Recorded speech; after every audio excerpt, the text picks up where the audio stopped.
Queridos amigos, nuevamente es un gran placer recibirles en este su espacio donde conversamos de derechos temas de derecho digital y de tecnologías propiamente. Su servidor y amigo Rodolfo Guerrero, pues les da un cordial saludo y nuevamente te invito a que todo momento pongas tus preguntas, tus comentarios que son muy bien recibidas.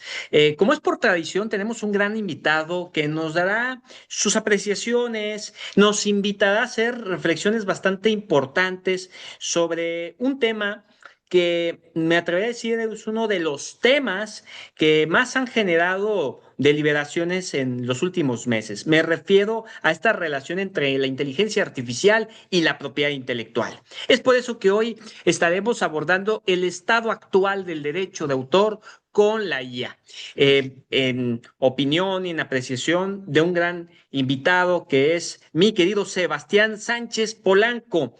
Él nos acompaña especialmente desde Colombia y me permito el mencionar algunas cosas importantes de mi querido Sebastián. Él es socio fundador de SSP Consulting, se ha desempeñado como asesor del despacho del director de la unidad administrativa especial Dirección Nacional de Derechos de Autor y asesor de propiedad intelectual del Instituto Nacional de Cine y Artes Audiovisuales de la Argentina.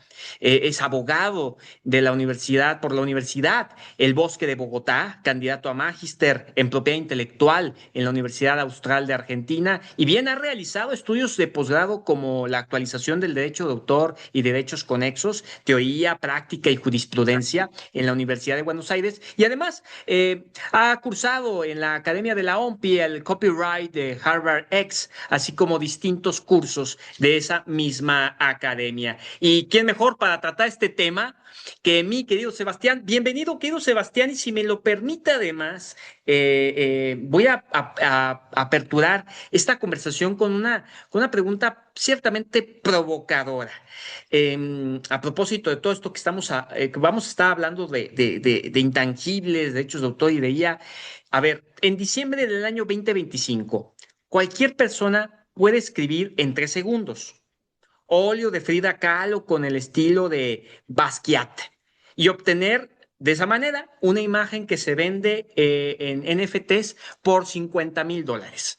Mientras que el modelo que la generó entrenándose con miles de obras protegidas de ambos artistas sin pedir permiso ni pagar un euro, bueno, se da ese contexto en donde nos preguntamos cómo explicamos esa situación, esto que sea perfectamente legal hoy en Estados Unidos, en América Latina, en Reino Unido, en Singapur, pero probablemente sea ilegal pues en España, en Francia, en México, en muchas partes a su vez de América Latina y el Caribe, y que nadie en el planeta sepa con certeza en cuál de los tribunales se tiene la razón.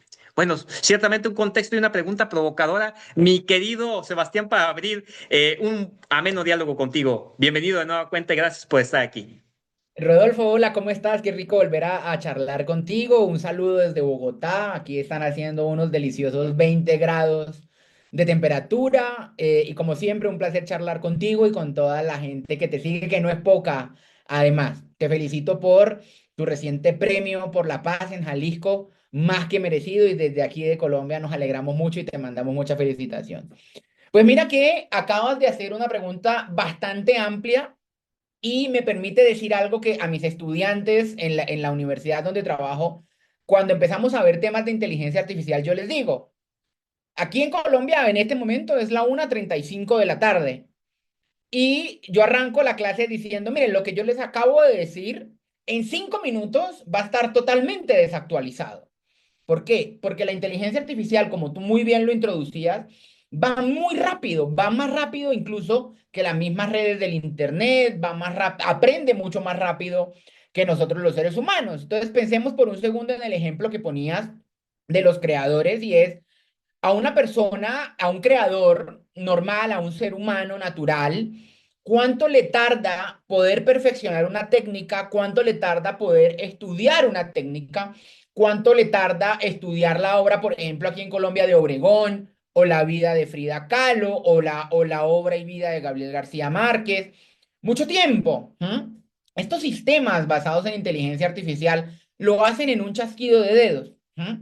Por los nodos de aprendizaje que tienen. Ahora si lo vemos por los LLM o las cantidades ingentes de datos que se les mete, pues allí vamos a tener un problema, ¿sí? ¿Por qué? Porque la inteligencia artificial aprende mucho más rápido que un ser humano. Lo que un ser humano tarda años, la inteligencia artificial puede tardar minutos, por no decir segundos. Entonces, hay una especie de incertidumbre entre a dónde podemos reclamar y qué podemos reclamar. Había una frase del profesor Guadamuz que a mí me quedó muy tatuada en el alma, y es que para uno demandar o requerir un daño en inteligencia artificial, tiene que probar el daño.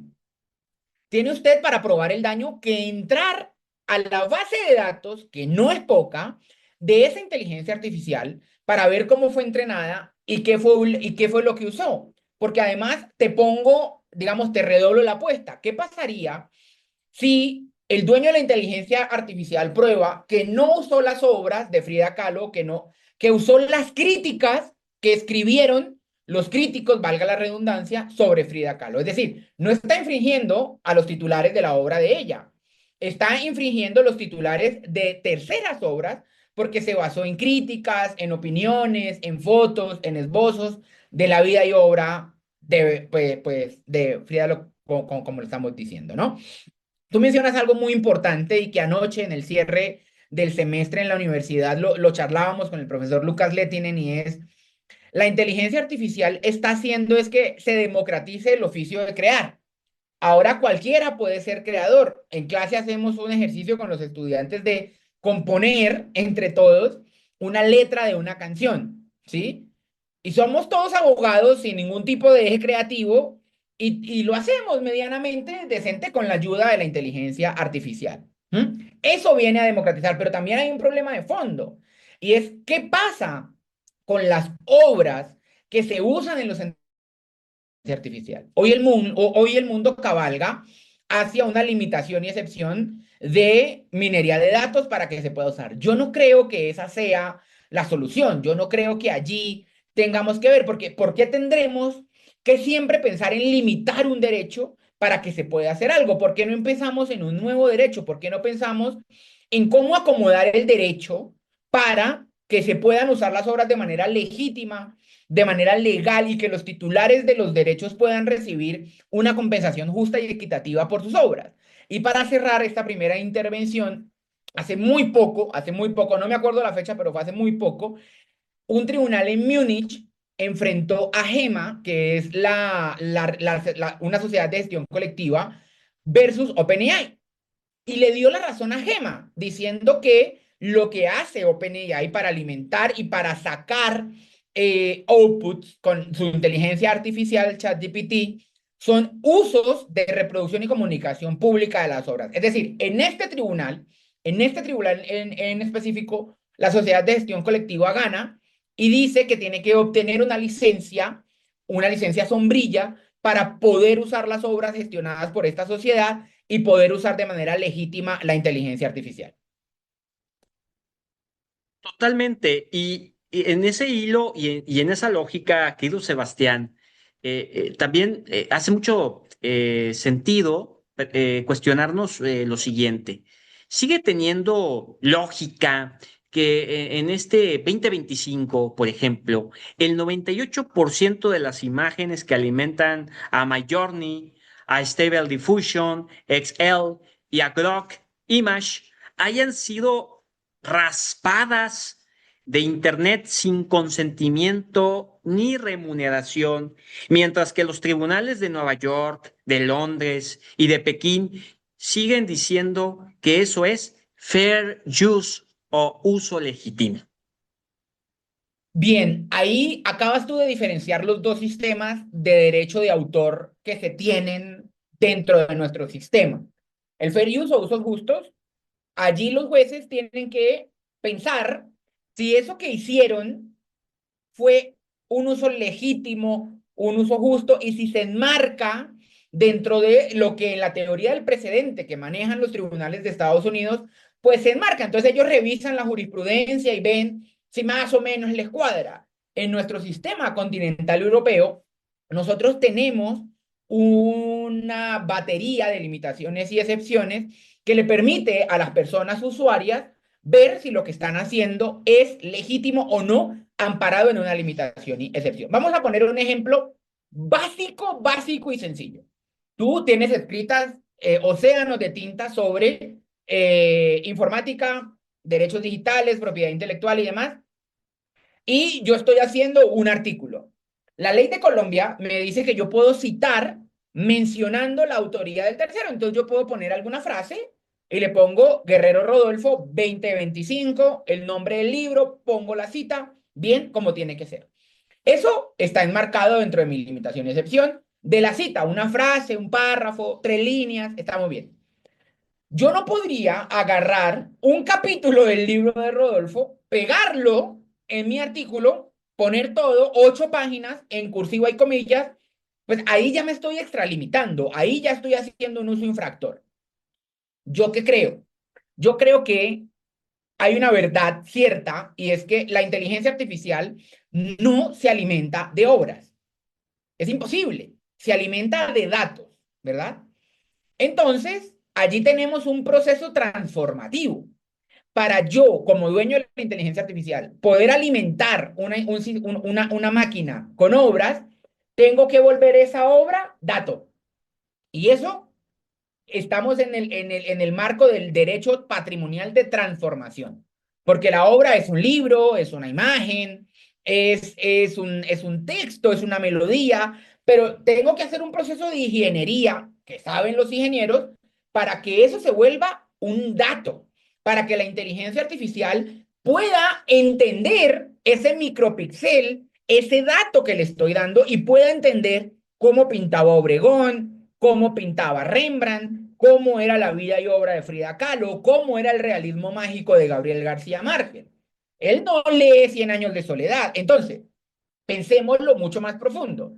Si yo tengo un libro en PDF, lo tengo en digital, pues agarro ese libro y lo vuelvo dato. Pero ahí hay un uso transformativo. Pero si tenemos los libros que te gustan a mí, que me gustan a mí, que son los de verdad, los físicos, los de rayar, pues hay que digitalizar ese libro. Porque ¿cómo hago yo para volver dato algo que tengo en mi análogo? Entonces, yo agarro ese libro, lo digitalizo, ahí va un uso transformativo, y luego lo vuelvo dato, va doble uso transformativo. Entonces, volviendo a tu pregunta, yo no creo, la verdad, que tenga tanta lógica, porque cuando usamos los sistemas de inteligencia artificial para no nombrar a nadie, y si yo le pregunto por Rodolfo Guerrero, él me va a decir algo y es, ojo, usted puede estar vulnerando las leyes de protección de datos de distintos países, de distintos países, perdón, ¿sí? O si yo le estoy diciendo algo que no va con la ética, él me va a decir, ojo, porque yo no puedo hacer eso porque mi programación ética no me lo permite. Entonces, ¿por qué a las obras protegidas por el derecho de autor no les ponemos este disclaimer? ¿Por qué no le reconocemos el derecho? ¿Por qué no le advertimos a la persona que puede estar haciendo un uso infractor y que yo como dueño del sistema tengo que reconocer un derecho y tengo que ejercer ciertas prerrogativas para no vulnerar el derecho del tercero? Esa es más o menos como la lógica que se debería manejar de cierta manera. Sin el ánimo de que luego nos cataloguen como Nostradamus, querido Sebastián, es decir, sin tener la esfera de cristal en la mano, pero sí jugando al futuro de cara al 2026. eh, me planteo esto y va acompañado de una interrogante para que me acompañes en esa reflexión. Bueno, me des tu apreciación en ese sentido. Si una novela generada por un modelo de lenguaje grande, vamos a poner el caso de Claude 3.5 Opus, y gana el premio Planeta, que es un premio muy, muy popular, muy reconocido para novela, ¿no? Pero del Sí. 2026. Y el autor humano solo le dio el prompt de 3 líneas. La pregunta es, ¿a quién le entregamos el cheque de 1 millón de euros y los derechos de traducción mundial? ¿Al humano? ¿A Anthropic o a nadie?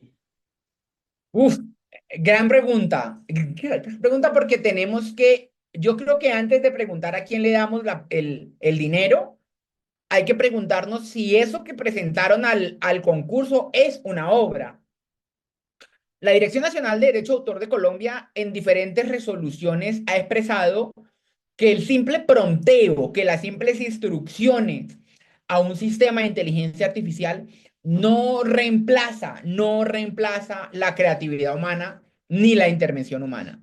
La USCO, la United States Copyright Office, ha dicho que el grado de intervención importa para pensar en el momento de la protección de lo que podría catalogarse con una obra. Entonces, yo si fuera jurado me voy a permitir jugar con todo el respeto que merecen los maestros que son jurados del país. Yo estoy lejos de ahí. Pues yo me preguntaría eso primero, ¿esto es una obra o la tengo que descalificar porque fue, digamos, no está dentro del marco de lo que la ley entiende y de lo que podemos entender como obra? Muy seguramente en el reglamento del concurso está, pues que sea una obra creativa, que sea una obra inédita, lo que le piden a uno cuando uno va a escribir un artículo como para cualquier revista.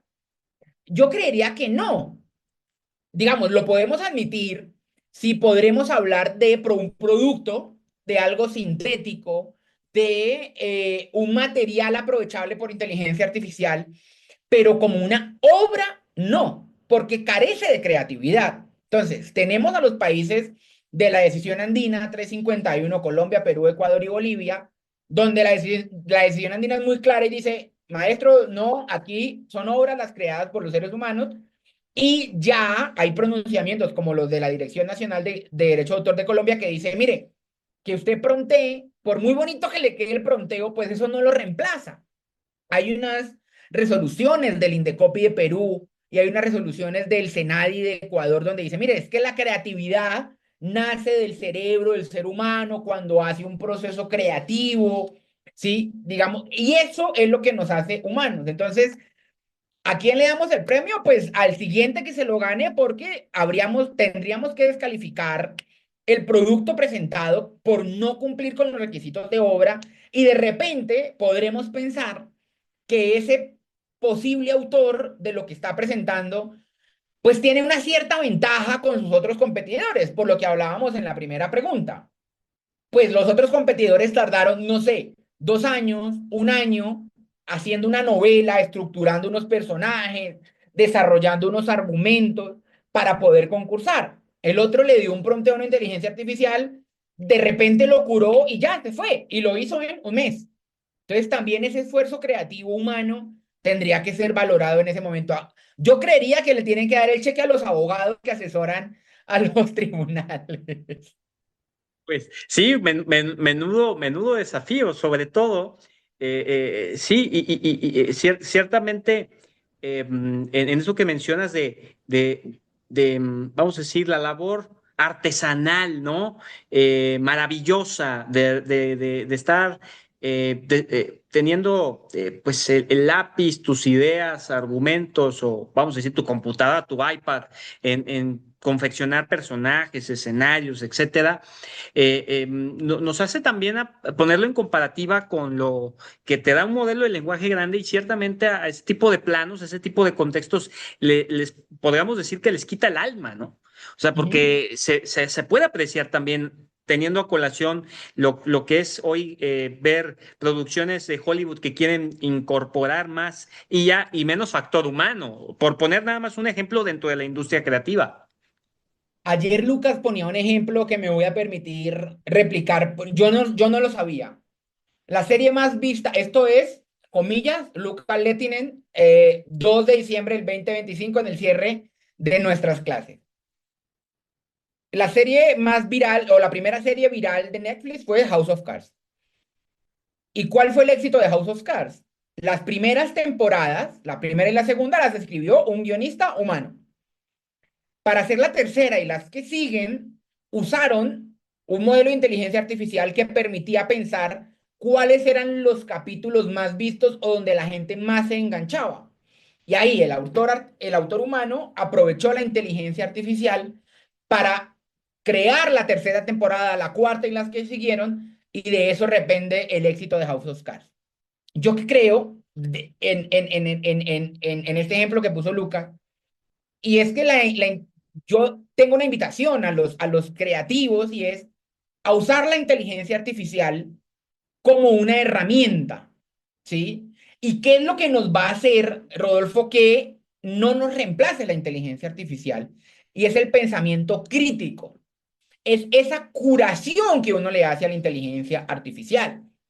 Hace unos días yo hacía un ejercicio para la firma donde estoy trabajando y le dije a la inteligencia artificial que me diera unas normas de un tema en específico. Las leyes estaban bien, los artículos estaban mal. Ninguno era el artículo que correspondía a lo que yo le estaba preguntando. Si yo me confío de la inteligencia artificial, copio y pego y le mando al cliente y el cliente es más o menos juicioso y lee, me va a decir, pues, ¿usted qué me está diciendo? O imagínate, si yo le presento a un juez un escrito, una demanda o un oficio mal citado, me va a compulsar copias para que me quiten la tarjeta profesional.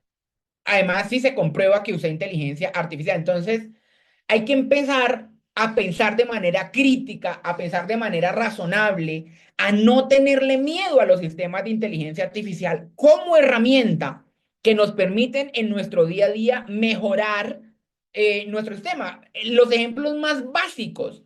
Aquí en Colombia, para nosotros guiarnos, usamos el Waze o el Google Maps.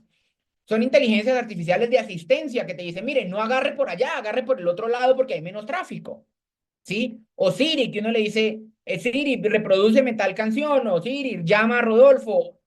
Esas son las tareas que uno debe pensar. Y tu pregunta me permite reflexionar en una de las primeras comunicaciones de la Comisión Europea al Parlamento, donde invitaban a que los ciudadanos de la Unión Europea se capacitaran en temas de inteligencia artificial. No es tener miedo y salir corriendo porque a la inteligencia artificial nos va a reemplazar. Es cómo nos capacitamos, cómo los países invitan a sus ciudadanos a que se apersonen de la inteligencia artificial, a que la usen, pero sobre todo a que no pierdan ese pensamiento crítico y ese nivel de curación que sin duda le tenemos que hacer a la inteligencia artificial para poder llevar procesos mucho más eficientes. Me parece que como suelen decir nuestros amigos y colegas españoles, se le ha dado a la diana con esto último, querido Sebastián, y reconocer juntos que hoy por hoy hablar de un modelo de lenguaje grande, hablar de un modelo de IA generativa, conversar más aún de IA angética, es referenciar en principio a que precisamente esto se desempeña como un copiloto dentro de la Claro. historia donde tú eres el principal protagonista, ¿correcto? Me parece que, como siempre lo digo en este tipo de conversaciones, a veces es bueno provocar más al auditorio para después que esperen con mucho entusiasmo y ahínco el episodio 2, si estás de acuerdo, mi querido Sebastián, y dirigirnos a dos últimos puntos particulares. Uno de ellos es cuestionarnos, ahora ya con una comparativa también europea, involucrando ya al bloque europeo en la charla, ¿por qué la Unión Europea creó una directiva 2019 diagonal 790 en donde particulariza, por ejemplo, en sus artículos 15 y 17 para proteger a prensa y a creadores frente a Google y a Facebook, pero se quedó completamente muda frente a OpenAI, Midjourney e incluso XAI cuando hacen exactamente lo mismo a una escala 1000 veces mayor? Ay, sí, pero mira que se fueron a otro lado. El artículo 3 y el 4 de esa directiva habla de la minería de datos. Y ahí es donde nosotros nos vemos enfrentados porque dicen, no, es que hay una excepción de minería de datos. Sí, pero léela. La minería de datos es para centros de enseñanza, centros de investigación, para fines investigativos y para fines académicos. Ya, punto. Fin, no, eso no es una carta en blanco para que la pueda usar. Es más, en la misma OMPI, ya que nos fuimos a Europa y la OMPI está en Suiza, en Ginebra, la misma OMPI dentro de los debates ha dicho, pero es que hablar de un sistema de inteligencia artificial en el derecho de autor puede ser muy peligroso, porque es posiblemente poder dar una hoja en blanco para que los países migren y limiten el derecho. No, estoy seguro que a más limitación y excepción, menos derecho. ¿Y qué le faltó? Bueno, no sé, en el 2019 la inteligencia artificial es muy vieja, pasa que ahora está tomando cierta relevancia, pero yo creo que les faltó lobby a la parte que debería hacer lobby para no echarle la culpa a nadie, para que se pusieran en unas normas claras, en decir, mire, estamos hablando del derecho de autor en la era digital, vamos a protegerlo de esta manera en usos de inteligencia artificial, hay que respetar estos límites, ¿sí? Porque lo toca de manera tangencial con el artículo 3 y 4 de la minería de datos. Pero yo pensaría que a ver, tampoco es que la solución sea una norma. Fíjate en la OMPI cuánto lleva el Tratado de Radiodifusión hablándose, más de 50 años. Lo que haya pasado en la radiodifusión en estos 50 años, pues es agua que corrió debajo del río hace mucho tiempo. Entonces, aquí en Colombia hay más de 20 proyectos de ley que hablan de inteligencia artificial y en la América Latina un montón más. ¿Mm? En México hay, en Chile hay, en Brasil hay. O sea, ¿cuánto tiempo va a pasar? Mínimo 2 años para que una ley se legisle. Entonces la pregunta es, ¿vale la pena desgastarnos en una ley que quizás nazca muerta? Si lo que estamos hablando, ahorita que llevamos 20 minutos hablando, puede que esté mal porque puede estar desactualizado y puede que una inteligencia artificial esté haciendo otra cosa, pues una ley que es más burocrática, que necesita unos tiempos diferentes, pues mucho peor aún. Entonces, yo no sé, la verdad, yo no sé si la solución sea una norma pura y dura de derecho de autor donde tengamos que pensar por mucho tiempo muchas cosas. Yo creo que la solución son sistemas de soft law mucho más rápidos y efectivos para solucionar estos temas. Sebastián, justamente de cara al 2026 y prácticamente para dilucidar juntos una suerte de conclusión general, reflexión general preliminar, porque estoy seguro que esto lo habremos de seguir platicando, de seguir conversando, cuando ya el siguiente año tu cara, tu voz, tu estilo pictórico y hasta, ¿por qué no? Tu forma de escribir estén perfectamente replicados por modelos, incluso open source, de código abierto, que cualquiera puede bajar como Hugging Face. Seguiremos diciendo, ya no para el 2026, sino para el 1 de enero del 2027, que el derecho de autor protege la creación humana, o simplemente vamos a admitir que ese derecho murió en silencio entre 2023 y 2025 y nadie organizó el funeral. No, yo creo que yo soy un convencido y esto lo digo abiertamente y es que a esos productos hay que darle una protección dentro del derecho de autor de alguna manera, ¿sí? Eh, Porque si no pasa lo que acabas de, o sea, la tesis que te terminé de escribir concluye lo que tú acabas de decir y es, si no protegemos y si no pensamos en un esquema de protección, estamos asistiendo a nuestro propio funeral y no nos estamos dando cuenta. Yo creo que hay que virar cómo las jurisprudencias están protegiendo estos temas, crear algún tipo de sistema de licenciamiento a partir de las sociedades de gestión colectiva e ir ahí para que justamente los autores humanos no se entierren a sí mismos. Mi querido Sebastián, de verdad, siempre, como dices bien, y comparto ese sentimiento, es un deleite el conversar contigo y sobre estos temas que a ti y a mí nos apasionan. Tú más focalizado, ciertamente, en la parte de PI y de propiedad intelectual, y yo más encaminado a la parte de derecho digital. Sin embargo, con los puntos de convergencia que nos hacen invitar al auditorio, ver más allá de lo evidente, no solamente quedarse con lo que dice cierta o cual persona, sino también es parte del pensamiento crítico, ver otras fuentes, apelar justamente a mayor tiempo para dilucidar si estamos bien o nos hace reflexionar algunos otros cuantos puntos para tener bueno, ciertamente una mirada transversal. Querido auditorio digital, ha estado con nosotros Sebastián Sánchez Polanco, desde la hermana República de Colombia, socio fundador de SSP Consulting y bien, un experto, como lo he mencionado, en lo que hoy hemos conversado amenamente del estado actual de los derechos de autor en el escenario de la inteligencia artificial o en convergencia con la inteligencia artificial. Querido Sebastián, te agradezco enormemente por tu tiempo, por hacer una serie de apreciaciones y reflexiones ciertamente provocadoras que inviten al auditorio a ponernos aquí en la caja de comentarios sus preguntas, sus dudas y lo que les gustaría también tratar en una próxima pues ocasión que estemos tú y yo dialogando aquí. Mientras tanto, te mando un fuerte abrazo desde México y te agradezco mucho estar hoy con nosotros. Rodolfo, muchísimas gracias a ti. Siempre está tu casa, Bogotá, y como siempre, un placer charlar contigo y un saludo también a toda la audiencia. Muchísimas gracias. A todos los que nos han acompañado, recuerden compartir esta conversación para que llegue a más personas y sobre todo darle su poderosísimo pulgar arriba a propósito de que estamos hablando de tecnologías para que de esa manera el algoritmo nos trate de maravilla. Nos vemos en la próxima conversación. Gracias.